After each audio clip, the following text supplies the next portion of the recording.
Откройте, пожалуйста, книга Исход, 11 глава. Книгу Исход, 11 глава. Я проповедую сегодня на теме Год Божьего благоволения. Что я сказал? Год Божьего благоволения. Я пророчествую вам в этом году, пророчествую каждому из вас сегодня, что этот год будет твоим годом Божьего благоволения. Вы не понимаете меня, вы не слушаете меня. Я говорю, этот год будет твоим годом Божьего благоволения. Братья и сестры, мы должны это принять верою.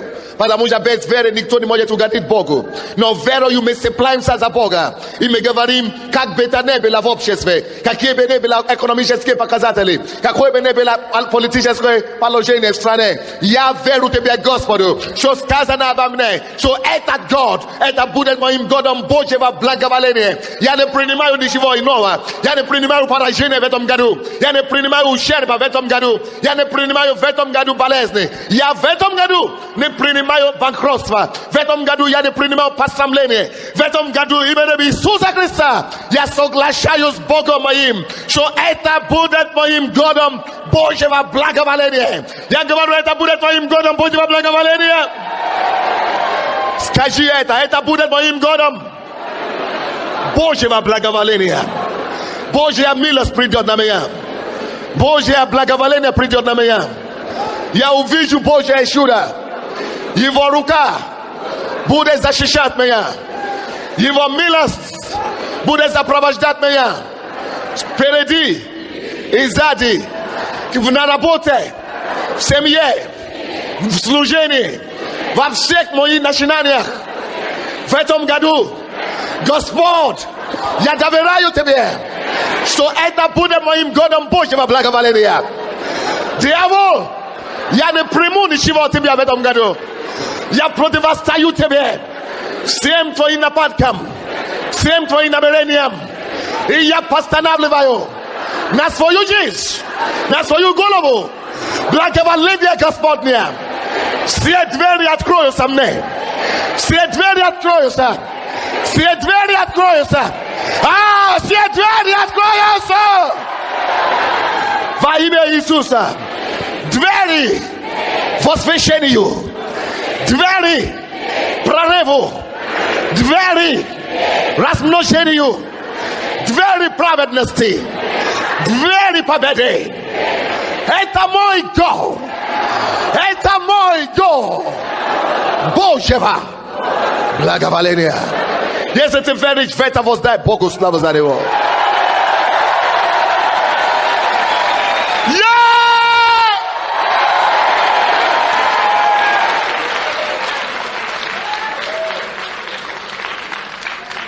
Что такое благоволение, друзья? Благоволение – это когда ты ничего не сделал для того, но ни с того, ни с сего тебе приветствуют, или как говорю, благоприятствуют. Да? Тебя благоприятствуют. Ты идешь на работу, как будто тебя ждали. Ты на улице или где-то начинаешь что-то делать, как будто у тебя золотая рука. Благоволение Господне. То, что другие тратят десятилетия, чтобы делать, ты делаешь за один год, и у тебя больше результата, чем у того, что они делают. Божье благоволение. Другие жалуются и говорят, почему-то не выходит ничего у них. Почему-то ничего не получается. А почему-то у тебя так просто все выходит. Как будто ты специалист по этому делу. Как это называется, друзья? Благоволение. И Господь, мы как духовные люди, делаем шаг в духе. И настраиваем себя в духе. Верою настраиваем себя на волну благоволения. Что мы получим это. Что это будет наше участь в этом году. Что ничего другого нас не будет преследовать в этом году, как благоволение Божие. Аллилуйя. Я говорю аллилуйя. Я говорю аллилуйя. Что такое Божье благоволение? О, друзья, это когда тебя ищут, чтобы благословлять тебя. Это когда ты молишься и просишь о чем-то, ты начинаешь выяснить что-то, и такое впечатление, что тебя и ждали, чтобы ты просил. Это когда ты становишься любимцем у тех, которые ты даже не уверен был, что они могут даже с собой приветствоваться. Это когда Божья благость, Божья милость настолько становится реально в твоей жизни, что ты знаешь внутри себя, что все должно быть плохо. В принципе, что все должно было быть плохо. Вот авария должна быть. Ничего, вот авария должна сейчас быть. А вот, тебе ты избегаешь что. Или авария какая-то, или что-то происходит, и ты знаешь, что смерть должна быть. Или с тобой должно быть какое-то несчастье. А Бог берет и выводит из этой ситуации. Скажи, это мой год, это год моего Божьего благословения. Это год моего Божьего благоволения. В этом году у меня будет доброе здравие. У меня будет хорошее здоровье. У меня будет доброе здоровье. В этом году у меня пойдет дело хорошо на работе. В этом году мои отношения сложатся хорошо на работе. В этом году у меня будут благословенные знакомства. Хорошие друзья. Хорошие знакомства. И мои стопы будут направлены Господом. А когда Господь начинает направлять твои стопы, я уверяю тебя, что ты не заблудишься. Это есть тот год, когда то, о чем ты мечтал вчера, начинает сбиваться сегодня. Это есть тот год, когда то, о чем ты уже перестал даже мечтать, то, о чем ты уже даже не надеешься, ты уже перестал надеяться. Макария магазаку тумакабаба. Изекелеребете баба. То, о чем ты уже даже сдался. Возроди эти мечты. Возроди эти мечты. Потому что Господь начнет устроить тебе настоящую будущность. Мы любим тебя, Боже. Мы любим тебя. И мы принимаем от твоих уст благоволение и благословение твое. Во имя Иисуса. Я вижу, что многие люди там стоят. Если нет места вам сесть, пройдите сюда вперед, есть где сесть здесь. По крайней мере, лестницы на кафедру еще свободны. Давайте я покажу вам пример Божьего благоволения из книги Исхода. Исход, 11 глава, 3 стих. Исход 11:3. Исход 11:3. И дал Господь милость. Скажи милость. В оригинале, вот вместо этого слова милости, было написано, там стоит слово благоволение. И дал Господь что? Милость или благоволение народу своему. Но если вы прочтите это слово, и дал Господь милость народу своему, как будто это ничего показательного нет. Дал милость народу. А что это значит? Никто не знает. О май. Это не просто слова, друзья. Это целое событие. Это цепная реакция. Если это будет сказано о тебе, что и дал Господь милость Андрею, и дал Господь милость Саше, и дал Господь милость Наташе, или кому-то еще, это значит, все начинает открываться перед тобой. Это потрясающая фраза. Ба-ба-ба-ба-ба-ба. Пускай это будет сказано о тебе во имя Иисуса. Потому что если будет сказано, что дал Господь милость кому-то, это значит, что дежурные ангелы начинают реагировать. А ангелы дежурят, чтобы принять приказ от Отца. Ангелы дежурят, чтобы увидеть, на кого Господь протянул жезл милости. Вы помните, что случилось? Когда царь протянул вот этот жезл милости к Есфир. Что случилось? To, što li vas možno sada što realnost, vas možno im. I еще, это же называется милость. Жезл милости была протянута. И люди все, женщины, которые были, это была их очередь, это была очередь чужих жен, другие жены. Даже царь вынужден отодвинуть их на время и принять ту, которая даже, это была не ее очередь.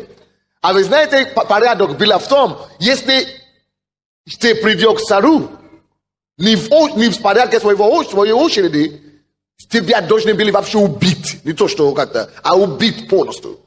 Это страшная система. Вообще убить. И тут, когда Бог дал приказ о милости, неверующему царю, что такое милость? Милость так работает, как магия. На даже те, которые Бога не верят. Они начинают слушаться и повиноваться приказу Всевышнего Бога. Кто-нибудь слушает меня или нет? Даже неверующий царь, почему-то у него откуда-то непонятное появится желание. Появится что? Желание почему-то принять этого человека. Когда Господь протянет к тебе милость. Жезл милости. Даже люди, которые не должны были на тебя смотреть дважды, начинают улыбаться тебе. Шакарамама. То, что тебе нужно, это милость. Я говорю, то, что тебе нужно, это Божье благоволение. Я говорю, то, что тебе нужно в этом году, это благоволение от Бога. То, что нам нужно в этом году, это благоволение Его. Это царь был неверующим, но Господь уже проговорил о милости в отношении Есфира. И поэтому этот царь даже не понимал, почему сам протянул это жезл. И почему у него почему-то сердце располагалось к Есфире. Милость Бога – это то, что идет внутри людей, которые на тебя не должны были обращать внимание. Люди, которые должны были бороться против тебя. И что-то начинает двигаться над их душою и сердцем, что они начинают тебя протянуть руку милости и поддержку. И вместо, чтобы убили Есфира, что с ней делали? Приняли ее и исполнили все ее просьбы, как будто ее и ждали там. Это то, что будет с нами в этом году. Во имя Иисуса Христа. И дал Господь милость народу своему. Господь, пускай это будет сказано о нас. В этот десятилетний год, год десятилетия нашей церкви. Что и дал Господь милость Отцу Божьему. И когда это Бог это уже сделал в духе, все обстоятельства, все люди смертные начинают реагировать положительно. Ангелы, за этим словом идет действие ангелов. Как только что Господь высвобождает эту милость, ангелы начинают встать в щеку, чтобы начинать бегать туда-сюда, чтобы только спирият, или как мы говорим по-украински, спирият, или как мы говорим, спирияты с тебе, чтобы содействовать тебе. Потрясающая вещь. И дал Господь милость народу своему. В глазах египтян. Если вы считали историю до этого места, вы бы видели, что египтяне уже пострадали много от рук Моисея и израильтян. То есть, как раз к этому времени, жабы уже наполнили их спаны и все. Вода уже стала кровь. Они уже потеряли все, что они имели. Уже всякие ужасы пережили. И как раз после этого события, у них все, каждый из них должен потерять их первенство. Все дети должны умереть у них. И все равно, тут Бог, это какой должна быть реакция вообще? После этого всего, какая должна быть реакция к израильтянам? Какая должна быть нормальная, естественная? Ненависть должна быть реакция. Это должна быть реакция ненависти. Потому что из-за вас, вы чужеземцы, вы приехали сюда к нам, из-за вас мы имеем все неприятности, еще и ваш Бог наказывает нас. Должна быть ненависть, как сейчас в Израиле и Палестине. Но вместо ненависти, и была и ненависть раньше. Но Бог смотрел и принял решение. Нет, я обещал, что я выведу своего народа благословением из достаткой. А чтобы я мог это сделать, их враги должны примириться с ними. Я должен что-то сделать. И вы знаете, что Бог сделал? Бог не приказал этих людей любить израильтян. У Бога есть одно оружие, чтобы это исправить. И это оружие называется благоволение. Бог просто вытянул это оружие и протянул его к своему народу. Это оружие называется оружие благоволения или милости. Когда это приходит на тебя, в духовном мире все реагирует на него. И дьявол знает. И Бог знает. И ангелы знают. И люди начинают почему-то странно реагировать положительно. И когда Господь дал это благоволение, написано, и дал Господь милость народу своему в глаза египтян. Да, и Моисей, это вообще, представьте, да? Моисей, это же, мало того, что он уже был под смертным приговором, мало того, что Моисей был вообще или как мы говорим, диссидентом, или как, дезертиром, он убежал, скрылся от смерти, скрывался. Он еще и тот человек, который все неприятности притянул на страну. Все неприятности через него пришел. То есть, если что-то должно было, какое-то отношение должно было быть в отношении Моисея, то какое это отношение должно быть? Ненависть. Они должны были его вообще сгреть с лица земли. Пух и прах. Ненавидеть его должны были. Так и было, они его и ненавидели. Но все меняется, друзья, после того, как Божье благоволение приходит в действие. Друзья мои, не важно, кто вас ненавидел вчера. Не важно, кто вас не воспринимал позавчера. Не важно, какое отношение у кого было в прошлом году к вам. Начни иди с новой верой сегодня. Начни приступать к этим людям с любовью. Начни иди к этим инстанциям с открытым сердцем. И жди Божье чудо. Потому что мы то же самое сделаем. Мы опять пойдем по послушанию этому слову. Мы опять пойдем к Аменщику. Мы опять пойдем к президенту. Мы опять пойдем к директорам зала, которые хотят нас выгнать. Мы пойдем по-новому. Потому что мы принимаем елея благоволение на свою голову. Мы принимаем елея благоволение на свою голову. Те, которые раньше отказывали нам духом веры, мы принимаем благоволение сейчас, чтобы они начнут содействовать нам, они начнут сприять нам. Именем Иисуса Христа благоволение называется. Благоволение. Я говорю благоволение. Ребята, начните раздавать хлебопреломление. Благоволение Божие. И дал Господь милость народу своему в глаза египтян.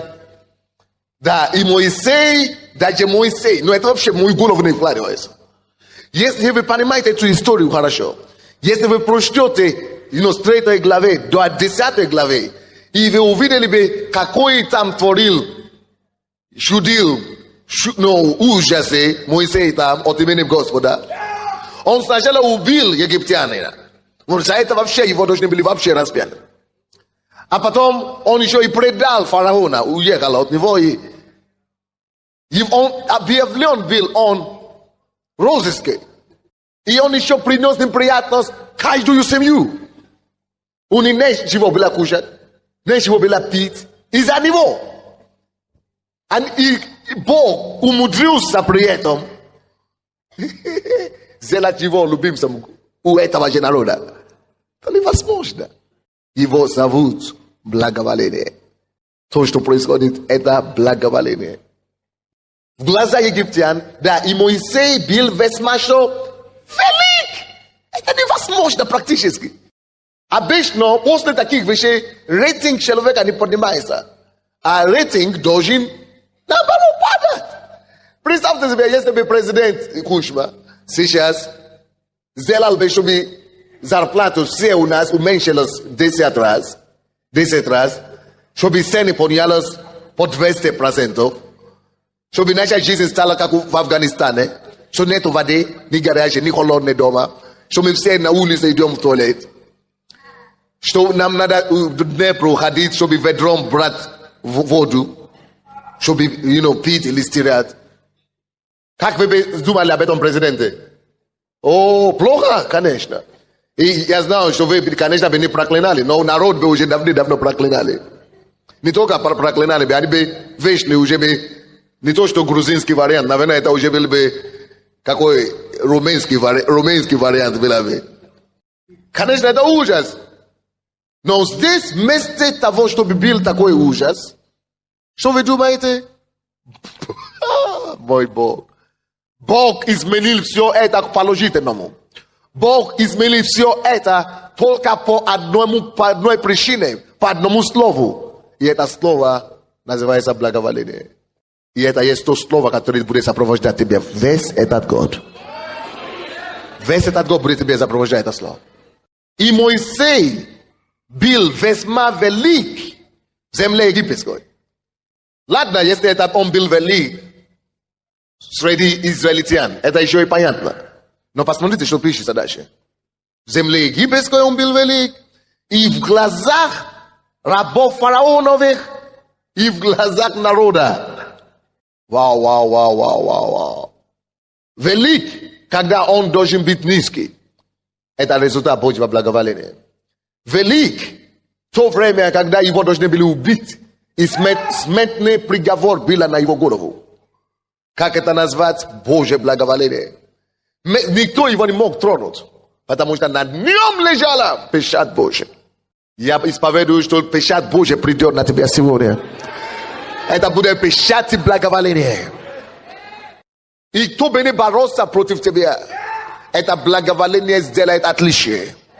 Это благоволение различит тебя между прочих народов. Благоволение это было еще на Моисее, даже когда он родился.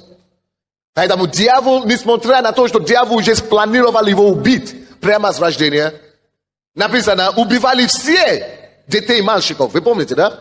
2 главе Исхода. Всех убивали, но Моисея нельзя было убить. Ну ужас. Божье благоволение его сохранило. Брат Иисус, кто-то из вас, кого-то из вас Бог будет сверхъестественно сохранять в этом году. Потому что некоторые будут жертвы не нужны в этом году. Аварии не нужны, смерти не нужны, болезни не нужны. Но для тебя он будет избавлять от этого все Божье благоволение. То есть, они должны были его убить. Но почему-то Божье благоволение так сработало, что мама заметила, что с ним особенно что-то. И они его спрятали. И это Божье благоволение привела к нему принцесса Египта, дочь фараона. Алло? Божье благоволение найдет людей в высокой позиции. Божье благоволение найдет влиятельных людей и приведет их на наши пути в этом году. Во имя Иисуса Христа. Божье благоволение найдет людей, которые могут тебе помочь. Божье благоволение приведет их на твой путь. И Божье благоволение позволит, чтобы они за свой счет разрешили твои дела. Во имя Иисуса Христа. Аллилуйя. Божье благоволение. Даже тогда, когда сам Моисей ошибался. И в этом году тоже, возможно, у нас будут кое-какие ошибки. Может быть, где-то мы тоже что-то сделаем не так. Может быть, где-то мы можем тоже спотыкаться. И Моисей тоже споткнулся. Он ошибся. Он убил человека. За это, вообще-то, он должен получить вообще все. Смерть. Все, уже должна была конец его биографии. Но на твоей ошибке в этом году не будет конец твоей биографии.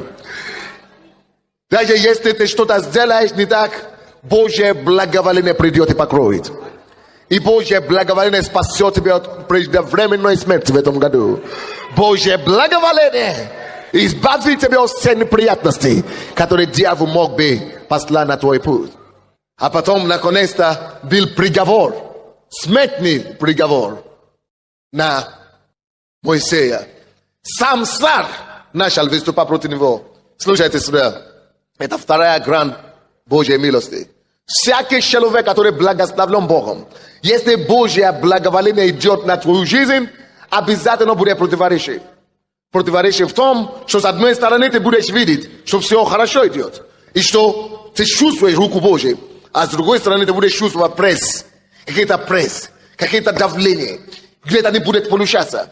Какие-то, постоянно неприятности какие-то. Если у тебя так, это как раз подтверждение тебе, что у тебя благоволение. Божье благоволение как раз не обозначает, что все только хорошо и ничего плохого. Нет, потому что только, если все только хорошо, это значит, что нету цены на твоей голове, нету ценности у тебя, нету достоинства, не за что тебя дьявола ненавидит, не за что с тобой бороться дьявола.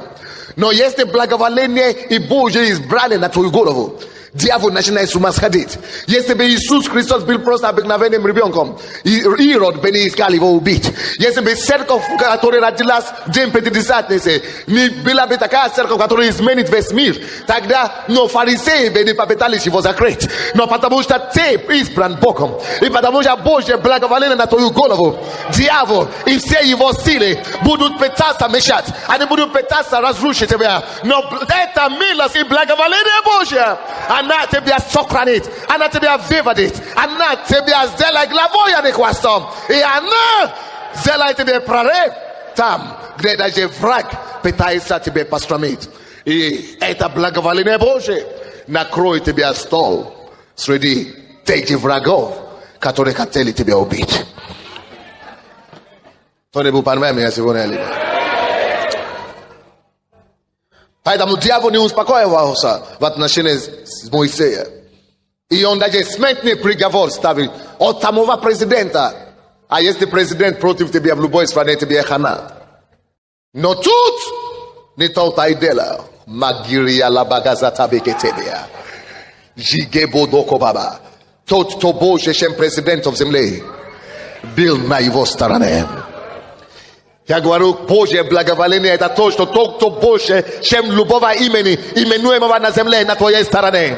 Тот, кто больше, чем президентов, тот, кто больше депутатов, тот, кто больше, чем милиции, тот, кто больше, чем бандитов, тот, кто больше, чем мафии, на твоей стороне. И Божье благоволение возьмет тебя и поставит тебя выше врагов твоих. Аллилуйя. Я говорю, Божье благоволение возьмет тебя и поставит тебя выше твоих врагов. Выше твоих врагов. Выше их возможностей. Выше их связей. Выше! Потому что Бог выше всех их вместе взятых. Подними твои руки и скажи, Господь, благоволение прошу я. Благоволение прошу. Благоволение прошу на этот год. Благоволение прошу. Благоволение Твое. Твое благоволение прошу, Боже. Твое благоволение на мой дом, на мою семью, на мою родственников, на моих детей, на мою работу, на мое служение, на мою церковь. О, Боже, благоволение прошу. Боже, благоволение. Боже, благоволение на эту церковь, Боже. Боже, благоволение перед людьми, перед страною, перед высокопоставленными людьми. Твое благоволение принимаю имени Иисуса Христа.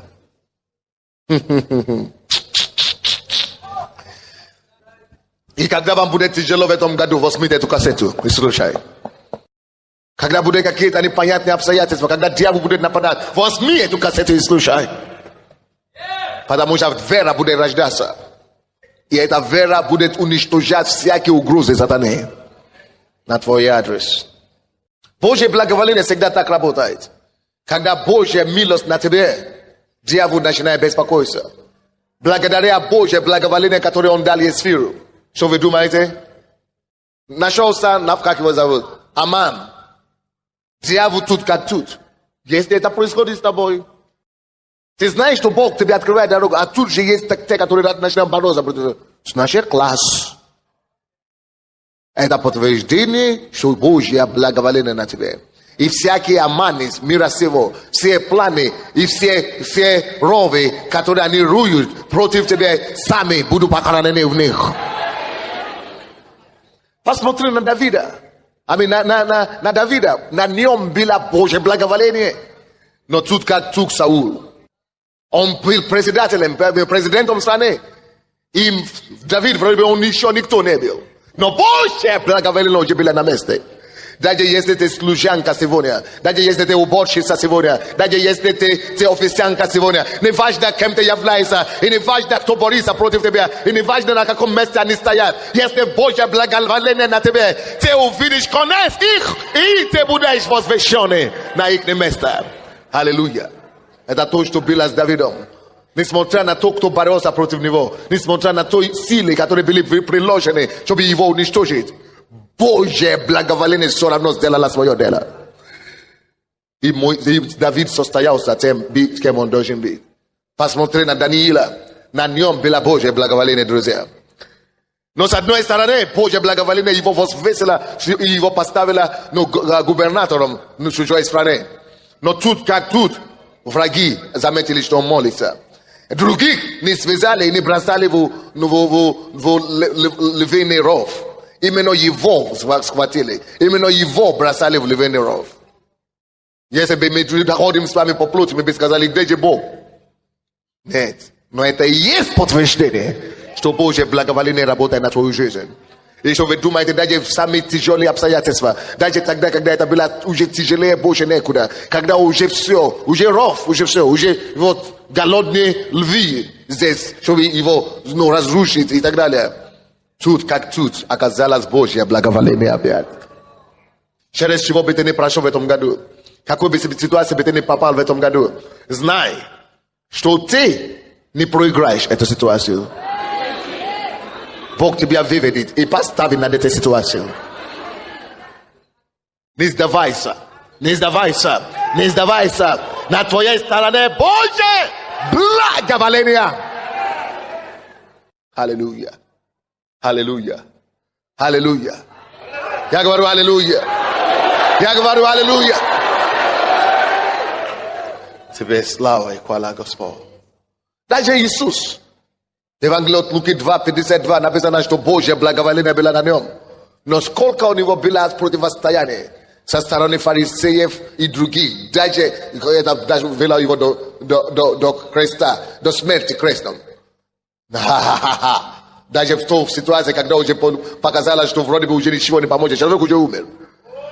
Но тут опять как тут Божье благоволение. И воскресила его из мертвых. Если человек уже воскрес из мертвых, сколько бы ты его не убил, он уже не умрет. Слава тебе, Господь. И смертью он победит смерть. Ты не будет проигран в этом году. У тебя не будет поражения в этом году. Как бы это ни было, если ты упадешь, Бог тебя поднимет. И потому что праведник, семьи упадет, но поднимется. И ты будешь торжествовать над врагами твоими в этом году. Слава тебе, Господь. Благоволение. Скажи благоволение. Благоволение. Благоволение. Нам оно нужно в этом году. И это Божье слово для нас. Благоволение нам нужно перед врагами нашими. Потому что написано в Притче 16:7, что если пути человека угодны Богу, что он сделает врагов его друзьями, он примирит его с врагами его. В этом году это будет год, когда Бог тебя примирит со твоими врагами. Женщины, у кого женские болезни сейчас, Господь исцеляет женские болезни по этому залу. Именем Иисуса мы повелеваем всем болезням убраться прочь. И вон во имя Иисуса исцеление по всему этому залу, по-женски. Именем Иисуса Христа. Благодарю тебя, Боже. Вам нужно благоволение среди ваших врагов, перед вашими врагами. Благословляйте врагов. Те, которые вас ненавидят, благословите их в этом году. Сделайте что-то им добро. Подарите им подарки. Пришлите им открытку. Молитесь за них. Что-нибудь делайте. И вашей добротой вы победите и убьете этого духа, который в них. Второе. Есть еще благоволение Божие прямо перед народом. Перед народом. Это одно из самых великих, самых высоких уровней благоволения. Когда простой народ начинает стоять за тебя, бороться за тебя, стать за тебя, уважение, склонить, начинает пользоваться авторитетом перед народом. Это согласно Исход 12:36. Исход 12:36. И нам нужно не только благоволение перед врагами, нам нужно и это благоволение. Благоволение перед народом. Аминь. 12:36 написано. Господь же дал благоволение народу своему в глаза египтян. И они давали ему, и обобрали он египтян. То есть они давали ему. Народ самостоятельно, добровольно начали давать. Jest Boże błogosławienie bude Ciebie od narod sam bude Ciebie споспешествовать. Следующее. Есть благоволение еще, друзья, которое бывает перед людьми. Благоволение перед людьми. Везде, куда бы ты ни шел, на работу благоволение. На улице тебя любят, тебя воспринимают. Это согласно Деяния апостолов 2:47. Благоволение перед людьми. Дьявол будет присылать своих агентов, но больше будут те, которые с нами, чем те, которые против нас. Аллилуйя. Следующее. Благоволение, которое еще есть. Согласно Луки 2:52. Это благоволение перед Богом. Это самое высокое, которое есть. Чтобы Бог благоволил к нам. Благоволение перед Богом. Как оно приходит? Библия говорит, что Он дает благоволение праведным. Нам надо ходить в праведности. Псалом 5, 12, 13. Если мы ходим праведно перед Богом, мы притягиваем к себе праведность, благоволение Божие. Когда мы грешим, мы отталкиваем от себя благоволение Божие.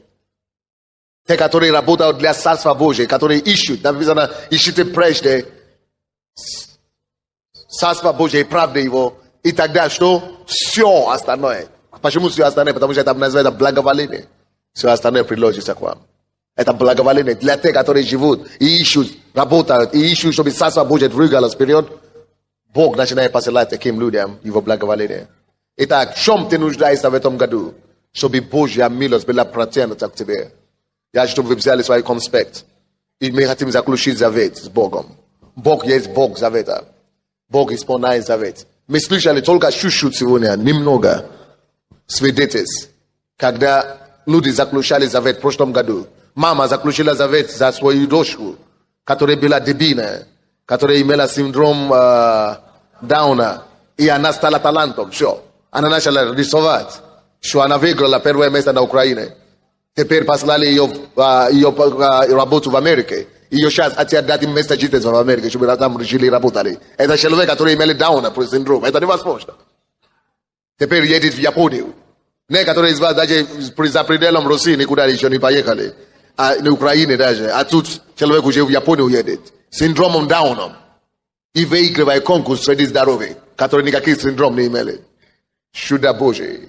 Потому что кто-то поверил Богу. Я говорю, потому что кто-то поверил Богу. В прошлом году кто-то заключил завет, сестра наша, что Господь, у меня негде жить. Она заключила завет, что Бог ей дал место жительства. И что вы думаете, за год Бог дал ей 3 квартиры. Как это может быть? Человек, который не мог одну квартиру раньше устроить себе. Как это объяснить? Никак, только Бог.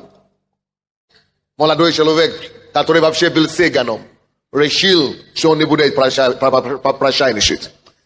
Он решил, что он не будет воровать. А цыгане же одна судьба. Либо воровать, либо попрошайничать. Но пришел к Богу и изменил свою судьбу через служение завета. Заключил завет с Богом, что Бог ему дал место жительства. И у него есть место жительства.